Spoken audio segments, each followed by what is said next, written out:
무자성 아라한이 보지 못하는 세계일. 중생들에게 마땅히 존경받을 만한 존재인 아라한. 오늘날에도 자칭 아라한이라는 사람도 있고 스스로의 결정으로 아라한이 되어버린 사람도 있다. 아라한이 되는 과정과 배경은 어떤 식으로든 각자의 상황과 조건에 따라서 모두 다를 것이다. 과장된 아라한도 있을 것이며 거짓 아라한도 있을 것이다. 누군가 스스로 아라한이라고 주장한다면 그렇구나 하고 인정해주는 덕목은 당연한 일이지만 진짜로 아라한가를 얻었던 사람의 눈에는 단 몇 분 만에 그가 정말로 아라한인지에 대한 진실 여부가 바로 드러난다. 깨침의 세계는 호기심도 아니고 지적 만족도 아니다. 이 길은 생사가 걸린 일이며 나아가 생사를 초월한 절대적 진리에 대한 끝없는 정진이다. 자신이 수행을 통하여 아라한에까지 이른다는 것은 실로 극한의 노력이 필요하며 실제로도 어려운 일이지만 마침내 아라한에 이르렀다고 하여도 아라한의 상태에 멈추어 서면 안 된다. 아라한은 깨침의 여정에서는 하나의 과정에 지나지 않는다. 이 길은 고정된 실체란 없으며 조건과 상황에 의하여 인연에 따라 모든 것이 변한다는 데 전제의 틀에 머물지 않는다. 아라한의 가장 큰 본질은 무아와 연기법이다. 아라한의 무아와 연기는 괴로움을 소멸시킨다. 아니, 괴로움 자체가 일어날 수 없는 구조다. 그러나 괴로움이 사라진 깨침은 궁극의 깨침이 아니다. 이 길은 괴로움을 소멸시키는 것이 목적이 아니라 존재에 만연한 괴로움을 알아가는 여정이다. 자신의 근본에는 공성이 항상 자리하고 있기에 만연한 괴로움을 알게 되더라도 마음에 흔들림은 없다. 존재에 만연한 괴로움을 보고 알고 인식하는 것이다.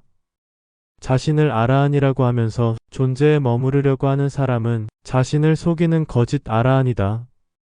또한 자신을 아라한이라고 하면서 존재에서 벗어나려고 하는 사람이 아라한의 상태에만 머무른다면 그는 아라한은 맞으나 존재에서 벗어날 수 없다. 즉 아라한은 존재에서 벗어나는 것이지만 오히려 주객이 전도되어 존재를 벗어날 수 없다. 왜냐하면 아라한은 무아와 연기에 의지하기 때문인데 이렇게 되면 존재의 실상을 볼 수 없게 된다. 존재의 실상을 무아와 연기로 보는 것은 잘못된 것이 아니며 훌륭한 수행 방법이지만 무아와 연기는 아라한에까지만 이르게 하는 방편으로서의 뗏목과 같은 것이다. 무아와 연기가 깊어지면 더는 이룰 것이 없으며 존재에서 벗어나야겠다는 본래 목적 자체가 사라지게 되어 존재를 알 이유가 없어지게 된다. 또한 영혼도 의미 없으며 윤회도 의미가 없어져서 자신의 개별 무아와 연기만으로 세상을 인식하게 된다. 이렇게 되면 존재를 들여다볼 필요가 없어져서 존재를 모르고 개별 의식 상태에 갇히게 된다. 나아가 남아있는 마지막 미세한 의식마저도 소멸시키려고 하니 남아있는 존재성도 사라져서 텅 빈 허공만 남게 되어 현상계를 망각하게 되고 보이지 않는 견고한 시스템마저도 망각하게 된다. 이 길의 목적은 괴로움에서 벗어나는 것이 아니라 견고한 존재 시스템에서 벗어나는 길이다. 아라한의 과정이 아무리 뛰어난 상태일지라도 존재에서 벗어난다는 목적을 잃어버린 상태에서 과감히 뛰쳐나와 다음 단계의 깨침의 길을 가야 한다. 이것이 아라한의 미세한 의식에서 부활하는 과정이다. 아라한의 상태에서 벗어나야 하는 구체적 이유는 인간은 한 번뿐인 삶을 사는 것이 아니라 끝없이 윤회하고 있다는 진리 때문이다. 우선은 자신의 영혼을 알아야 하고 그 영혼이 지속해서 윤회한다는 점을 각성해야 한다. 아라한이 참선 등을 통하여 의식의 경계에서 만나는 거대한 존재들을 망령 혹은 환각이라고 치부하지만 그것은 오랫동안 감추어진 시스템의 본래 모습이다. 아라한의 경지에 올라서 존재에서 벗어나려면 우선은 다양한 파수꾼들에게서 벗어나야 하는데 아라한은 자신의 마음 한 점은 다스릴 수 있지만 저들이 치밀하게 만들어 놓은 제망의 그물인 고도의 협박과 회유 시나리오를 극복하기는 어려워 보인다. 여러 번 전생에서도 아라한이었으며 지금 이번 생도 아라한의 경지에 이르렀지만 이런 이치를 모르면 매번 아라한의 단계를 벗어나지 못한다.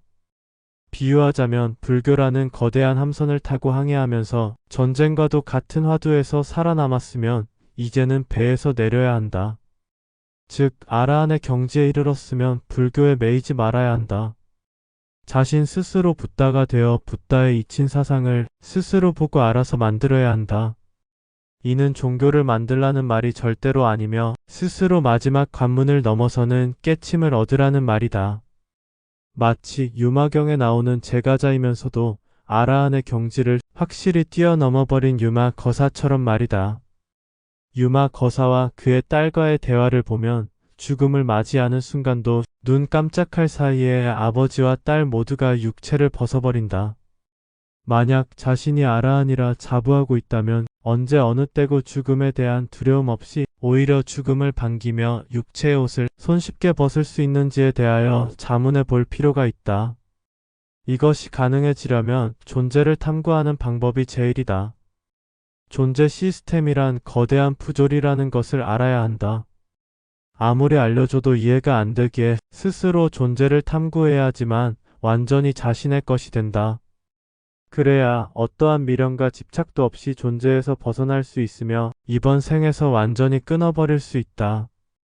존재란 푸조리가 만연하며 또한 괴로움이 만연하다는 잔인한 사실을 아는 것이 핵심이다.